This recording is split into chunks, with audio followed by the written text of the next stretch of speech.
Здравствуй, море, всегда изменчивое, прекрасное и восхитительное.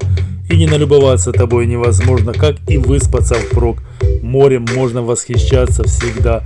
Его дыхание успокаивает, влажные нотки наполняют необычной энергией. Перенесемся из серых будней в завораживающий мир морской стихии. Порывистый ветер уже вторую неделю гонит волны к берегу. Вода мутно-рыжая с голубовато-зеленой дымкой. Иногда мелькают черные пятна, таинственные, загадочные, среди волновых перекатов. Самое время посмотреть на осеннее море. И сделаем это вместе с каналом Автотакт.